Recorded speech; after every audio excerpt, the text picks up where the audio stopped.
Hello, I'm wearing nice clothes. That's a bit of a difference. I've even got a haircut, I've shaved my beard. Everything is looking schmick, and that is because I am a wedding photographer for the day. I'm taking photos at someone's wedding for the first time in 4 years, I think, thanks pandemic. The reason I'm telling you about this is because I have the Fujifilm X-T5. Fujifilm gave this to me to review for a couple of weeks, and the timing just worked out really well that I've got a wedding on. So I want to take thousands of photos on this today, and by the end of today, I think I'll have a pretty good idea of what this camera is capable of and who it is for. So it's pretty much a carbon copy of the X-H2, at least inside the camera. So you've got the 40.2 megapixel sensor, it's got in-body image stabilization, and all the menus and firmware are pretty much exactly the same as the X-H2.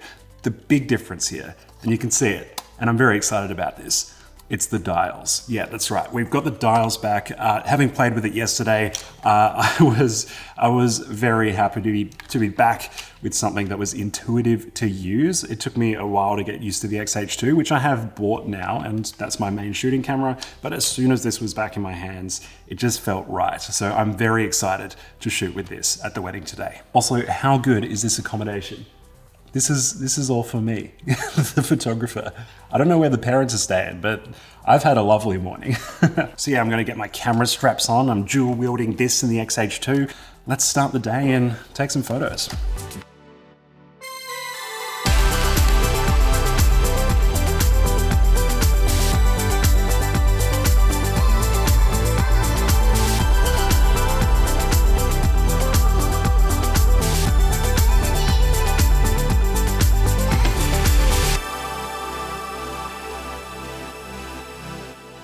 Well, that was a lot of fun. It's been about a week since the wedding, and over the last few days, I've been going through the 5,000 plus photos that I took on the X-T5 and the X-H2. That's 410 gigabytes or so of images, which is a lot. That's not really something I'm used to doing when shooting on the X-T4. The higher megapixel counts on these really do add up when you're taking a bunch of raw photos. So I've been going through and deleting a bunch of photos, not because the cameras are bad, but because I was just firing like a madman, and I've whittled it down to about 1,000 photos. And those photos, as I'm going through them now and editing them, they're pretty spectacular. Also, you might have noticed my shutter finger is no more.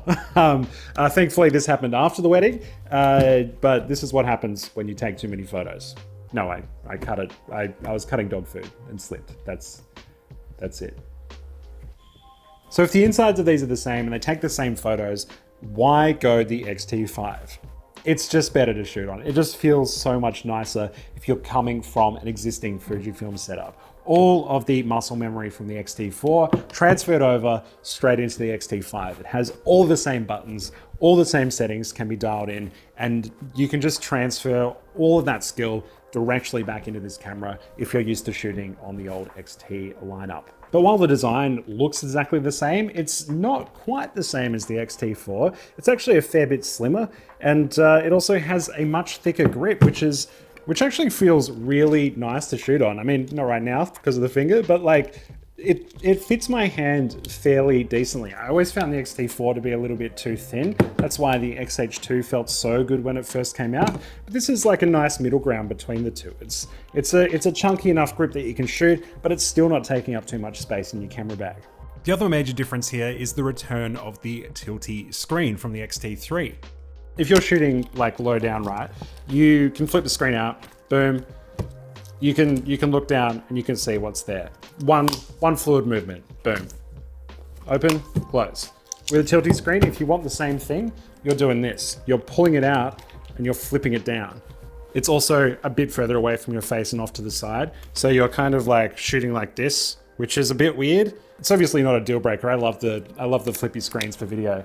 But if you're just shooting and want to be quick on your feet while you're a photographer, being able to do that is so much faster than flipping the flippy screen in all sorts of directions. There are a couple of weird, frustrating misses on this camera though. The X-H2 has 8K. It also has 4K HQ oversampling 8K, which gets slightly higher quality 4K. The X-T5, even though it's the same sensor, only shoots 6K. It also has the 4K HQ 6K oversample. So you're losing out a bit of resolution that this totally should be capable of, but I guess just isn't. I'm not really sure why. This one also just has better ports on the side. So you've got HDMI and the headphone jack. This one doesn't have those things. It's got micro HDMI and no headphone jack. It also can't record in ProRes like the X-H2s, but they do lock ProRes behind the CFast Express B media format. The X-T5 has dual SD cards instead. These emissions clearly show the X-T5 is targeted towards photographers over videographers. If you're a videographer or use these for both photo and video professionally, you kind of want to go for the more cumbersome X-H2 systems because they just have more features that will be of benefit to you. I can't help but be a little disappointed by this because the perfect camera would be this body with the features of the X-H2s, but that's not available. There's a bit more too. The X-H2 has a port on the bottom for stuff like battery grips and the networking grip that you can get with these new cameras. Does the X-T5 have that? No, you can't even get a battery grip for this. So this is what the battery grip looks like on the X-T4. And I just found it a really good way to take portrait photography like this. Like you've got this whole grip, you've got the button on top here, and you can just snap away in portrait mode and not run out of batteries. If this is the photographer's camera of the lineup, it's an odd thing to leave out in my opinion. But yeah, I had a great time shooting on this camera overall. I love that it's taken everything from the X-T4 and just enhanced it all. If you're a photographer, this camera is This is probably one of the greatest crop sensors ever made. Yeah, buy one.